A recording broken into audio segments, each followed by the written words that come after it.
Good evening. Britain's first national steel strike for more than 50 years has, on its first day, achieved its initial objective. It's halted all iron and steel making at British Steel Corporation plants. About 100,000 men are idle, and although private sector production continues as normal, the strikers are to receive fuller support from the transport workers than expected. Throughout the country, the strike call has been solidly supported. British Steel's Welsh division has the corporation's biggest concentration of manpower, but from Shotton in the north to the big centres of Port Talbot and Llanwern, the picture was the same and typified the response throughout Britain. Despite the fact that many jobs here are already doomed, the pickets were out in the freezing cold of early morning. At Llanwern, the union action to halt the industry began at first light. Pickets were posted outside all the major steelworks in Wales. On strike are members of the main steel union, the Iron and Steel Trades Confederation, as well as members of three other unions, the blast furnacemen, the transport workers and the construction workers. But still at work are a third of BSE's 46,000 workers in Wales, craftsmen and clerical and management staff.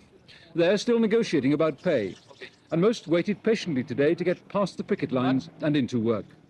Their response made little difference, though. Steel production at all the works in Wales stopped before the strike started. According to the unions involved, all those who should have been on strike did come out.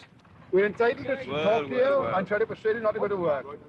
And different union allegiances are likely to leave a legacy of bitterness among some when the strike is over.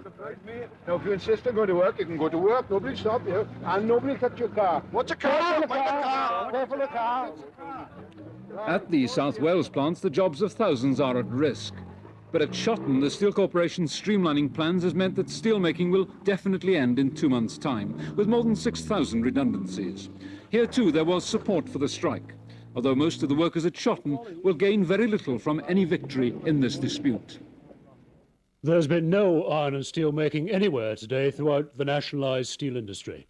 The long Christmas and New Year holiday, which ended yesterday, simply merged into a national strike by the two main production unions, which has all the signs of lasting some time. Other unions in the industry have reaffirmed their support for the strikers without, as yet, joining in. And the TUC, as is the usual practice, will be asking them to do no more than their normal work.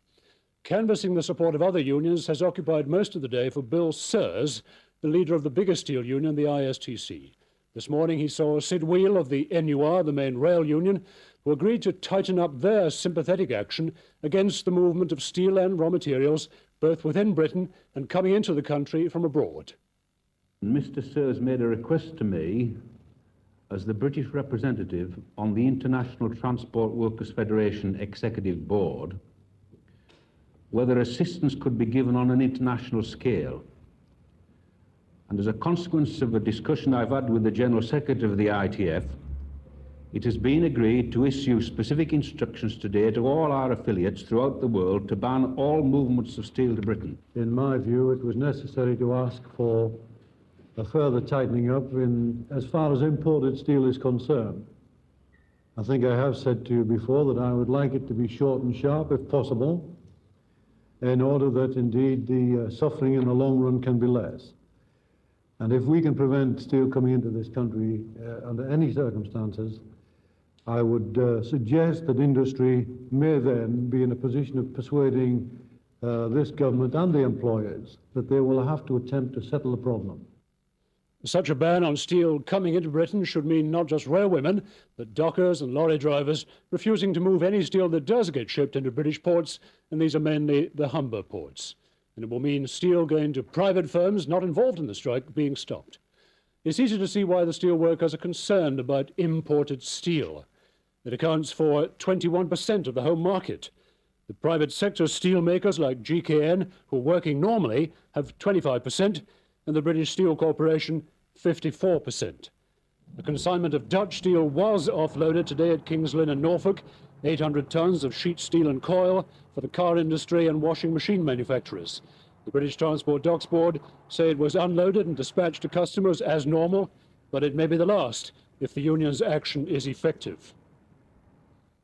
The effects of the strike on British industry will take time to work through because of the relatively high level of stocks being held.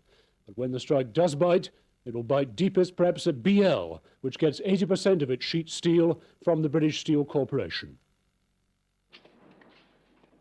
BL is far and away the Steel Corporation's best customer. For the moment, they have stocks that will keep car production going for a month. BL also imports steel from Germany and from Belgium. The component makers who supply axles, castings and wheels for BL cars say their stocks are good. On top of the stocks of steel, BL have stocks of cars, larger stocks than they would like. They extended the Christmas holiday at Rover because there were more than 10,000 unsold cars in the showrooms. But the firm have plans to put that right. In a couple of weeks, they're launching a Buy British drive to boost their sales. A protracted steel strike could leave the firm in the all-too-common situation of creating a demand for their cars that they're unable to meet. Well, on day one of the strike, just how negotiations are to be resumed, as they will sooner or later, hasn't figured at all. The Steel Corporation chairman may talk about the door still being open, but the big gap between the two sides is unchanged. And the greater pressure may be on the union side, as the solidarity of men in plants which are earmarked...